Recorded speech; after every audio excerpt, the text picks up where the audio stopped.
How to export long video in CapCut PC.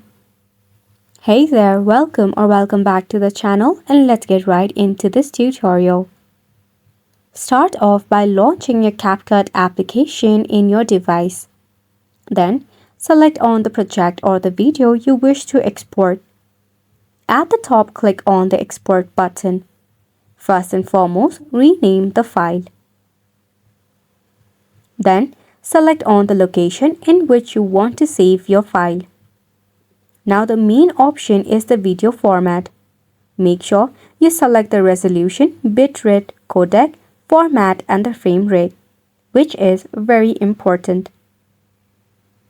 CapCut itself does adjust it according to the standard, but you can switch it based on your own preference as well.